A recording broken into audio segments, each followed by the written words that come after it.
এই শান্তনু ঠাকুর সই করে কিসব ওদের কিসব চোতা দিয়েছিল কিছু লোককে, যে এটা হচ্ছে আমার দেওয়া মতুয়া সার্টিফিকেট। কি হলো, বিজেপি শাসিত রাজ্যে ওই শান্তনু ঠাকুরের দেওয়া মতুয়া সার্টিফিকেট মাটিতে পড়ে থাকলো, আর তার ওপর মারিয়ে সেই লোককে নিয়ে গিয়ে ডিটেনশন ক্যাম্পে ঢুকিয়ে দিল বিজেপির পুলিশ। সুতরাং মতুয়া মানুষকে নিয়ে, নমশূদ্র মানুষকে নিয়ে, দেখুন বাংলায় স্বাধীনতার আগে থেকে স্বাধীনতার সময়, পরবর্তীকালে বিশেষ করে 70-এর দশকের ওই সময় জুড়ে লক্ষ লক্ষ কোটি কোটি মানুষ তারা তাদের পরিবার উদ্বাস্তু হয়ে ওপার বাংলা থেকে এপার বাংলা এসছেন, এবং এখানকার জল মাটির সঙ্গে মিশে গিয়ে তারা আমাদের আত্মীয় হয়ে এই মাটির সঙ্গে সবাই মিশে গেছেন। তারা ভারতের নাগরিক, তারা ভারতের মানুষ। আজকে নতুন করে তাদেরকে নিয়ে এই যে রাজনীতি হচ্ছে, আমরা দেখুন বারবার করে বলেছি যে এই রাজনীতিতে পা দেবেন না, এতে প্রতারিত হতে হবে। আমরা মানুষের, এই শান্তনু ঠাকুর বলেছিলেন যে যেদিন সিএ চালু হবে সবার প্রথম সিএতে অ্যাপ্লিকেশনটা আমি করব। আজকে 1 বছর হয়ে গেল, করেছে শান্তনু ঠাকুর? অসীম সরকার কবিগান গেয়ে ঘুরে ঘুরে বলে বেড়াতো, আমার কি দুঃখ গো, আমার পরিবারের ওপর মুসলমানরা কি অত্যাচার করেছিল গো, আমি ছোটবেলা চলে এসেছিলাম গো বাংলাদেশ থেকে। তার তো সবার আগে সিএতে অ্যাপ্লাই করার উচিত ছিল, যদি সত্যি বাংলাদেশ থেকে এসে থাকেন। যেই সিএটা হলো তখন বলছে না, আমার তো ভারতীয় জন্ম, আমি কেন অ্যাপ্লাই করবো? সুতরাং এই যে 2 নম্বরই এরা করে গেছে, বছরের পর বছর ধরে করে আসছে, গত কয়েক বছর ধরে এই যে প্রতারণাটা এরা করছে। সুতরাং আমরা বাংলার মানুষের কাছে আবেদন আগেও করেছি, এখনও করছি, এই প্রতারণায় আপনারা পা দেবেন না, এদের কাছে পা দেবেন না। আর আজকে যে এসআইআরের নামে যেটা হচ্ছে, এটা কি ছেলে খেলা হচ্ছে বলুন তো? যে কোর্ট কদিন আগে নির্দেশ দিল, যাদের নাম এসআইআর থেকে বাদ গেছে, বিহারে বললো যে এখন তাদের আধার কার্ডটা নিতে হবে।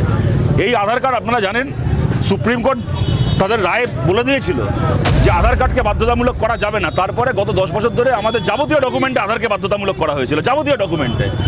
তারপরে হঠাৎ করে এখন ইলেকশন কমিশন এসে বলছে যে না, তোমার বাকি সব ডকুমেন্ট ঠিক আছে, কিন্তু আধারের ডকুমেন্টটা কোনো ডকুমেন্ট নয়।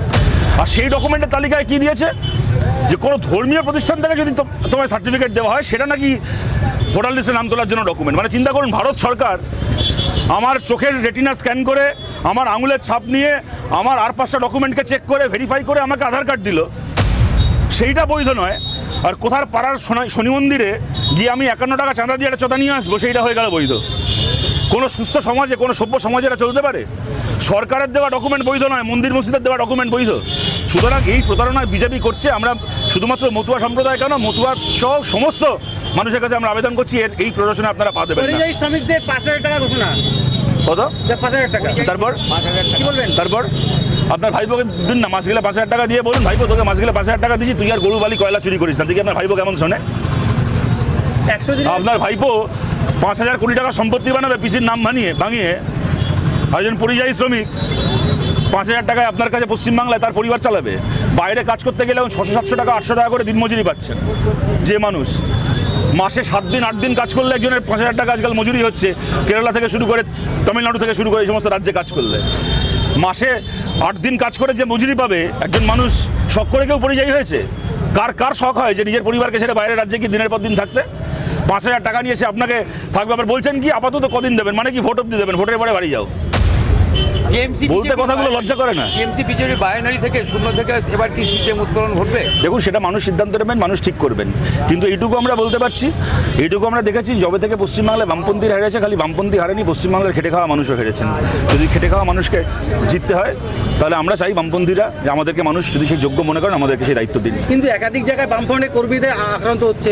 এই তো নতুন কি, বরাবরই হচ্ছিল। যেখানে সুযোগ হচ্ছে সে আক্রমণ ফিরিয়েও দেওয়া হচ্ছে, মানুষ সঙ্গে থাকলে আরও ভালো করে ফিরিয়ে দেওয়া হবে। ওই ধরুন, ওই আক্রমণের আমাদের না দৌড় দেখা আছে। ওই আক্রমণ তৃণমূলের জোরে নয়, পুলিশের জোরে আক্রমণ। বলুন আপনাদের নদিয়া জেলাতে এই পঞ্চায়েতের আগে 2018 পঞ্চায়েতের কি চেহারা দেখেছিলেন, আর 2023-এর পঞ্চায়েতে কি চেহারা দেখলেন? এই নদিয়ার জেলা পরিষদ 2013-এ তৃণমূল দখল করেছিল। নদিয়ার জেলা পরিষদ আমরা জিতি, আমাদের জেতা জেলা পরিষদ 2013-এ। ওই চোর মুকুল রায় পরে বিজেপির নেতা হয়েছে, এখন কোন পার্টিতে আছে জানি না। এই চোর মুকুল রায় এসে নদিয়ার জেলা পরিষদ দখল করেছিল। 2018 পঞ্চায়েতে এখানে যে ভোট করতে দেওয়া হয়নি তৃণমূলের গুন্ডাদের জোরে, আর 2023-এর পঞ্চায়েতে তৃণমূলের গুন্ডারা বাড়ি থেকে বেরোতে পারেনি। যতটুকু সন্ত্রাস করতে পেরেছে পুলিশের জোরে। যেখানে পুলিশ আছে সেখানে তৃণমূল আছে, যেখানে পুলিশ নেই সেখানে তৃণমূল নেই। এই যে এই নদিয়াতে তাহিরপুরে আমরা মিউনিসিপ্যালিটি জিতেছি, এখান থেকে কয়েক কিলোমিটার দূরে তাহিরপুর মিউনিসিপ্যালিটি আমরা জিতলাম। দুপুরবেলা ভোটের রেজাল্ট বেরোলো, তাহিরপুর জিতলাম। বিকেলবেলা তাহিরপুর থানার আইসি ট্রান্সফার হয়ে গেল। কেন? তাহিরপুরের আইসির দায়িত্ব ছিল তৃণমূলকে ভোটে জেতানো। তৃণমূল ভোটে জেতেনি, আইসি ট্রান্সফার। পুলিশের জোরে গুন্ডামি করতে সবাই পারে। পুলিশকে 5 দিন থানায় বসিয়ে রেখে রাস্তায় নামুন, তারপর দেখবো কত বড় গুন্ডা হয়েছে।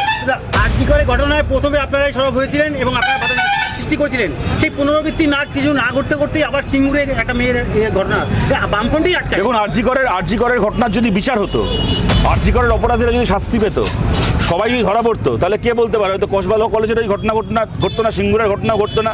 এই যে বিভিন্ন প্রতিষ্ঠানগুলোকে, হাসপাতাল হোক কি কলেজ হোক, বিশ্ববিদ্যালয় হোক, বিভিন্ন প্রতিষ্ঠানগুলোর মধ্যে তৃণমূল কংগ্রেসের এই যে প্রাতিষ্ঠানিক ধর্ষণ, এই যারা ধর্ষণের কালচার চলছে, হয়তো হতো না।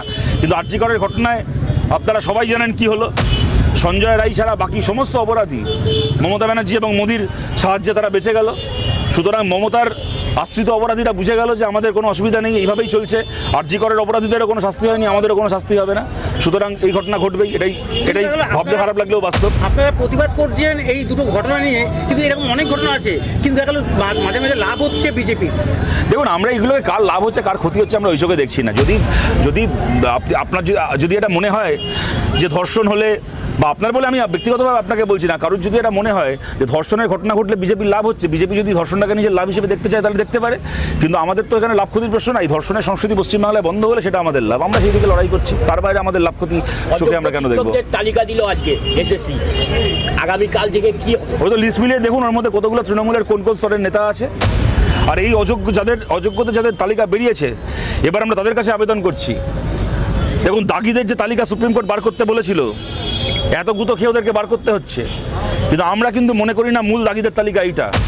আসল দাগি আপনারা নন, আসল দাগি তারা যাদেরকে আপনারা টাকা দিতে বাধ্য হয়েছেন। দাগিদের তালিকা বলতে কিন্তু আমরা তৃণমূলের সেই চোর নেতাগুলোর নামের তালিকা বুঝি। সবাই সেটিং করে নিয়েছে, কিন্তু আপনারা কেনই অপমান সহ্য করবেন? আমি নিজে জানি, এরকম ঘটনাও শুনেছি, কোনো ছেলে কি কোনো মেয়ে, সে হয়তো পরীক্ষায় হয়তো তার 40টার মধ্যে হয়তো 35টা উত্তর জানা ছিল, তাকে একবার ইনস্ট্রাকশন দেওয়া ছিল টাকা নিয়ে তার থেকে যে সাদা খাতা জমা দিতে হবে, আমরা আনসার ভরে আমরা তোমায় চাকরি দেওয়াবো। সেই মতো সে সাদা খাতা জমা দিয়ে টাকা দিয়ে চাকরি কিনেছে, তারা যে চাকরি চলে গেছে।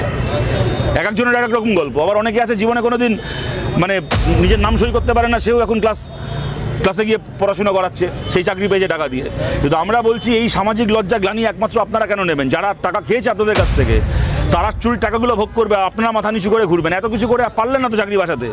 মমতা ব্যানার্জি অনেক আশ্বাস দিয়েছিল, তোমাদেরটা বুঝে নেবো, দেখে নেবো, এই করে নেবো। পারলেন না তো দেখে নিতে, বুঝে নিতে। চাকরি গেল তো, এখন নামটা ফলাও হয়ে বেরোলো তো। আপনার পাড়ায়, আপনার পরিবারে, আত্মীয় স্বজনের কাছে ছোট হলেন তো, বন্ধু বান্ধবের কাছে ছোট হলেন তো। এবার যাদের জন্য এই অবস্থা হলো তাদেরকে এবার ছোট করুন, এবার তাদের নামগুলো বলুন, ওই দাগিদের তালিকাটা আমরা বানাই, এবার সেই দাগিগুলোর হিসাব হোক।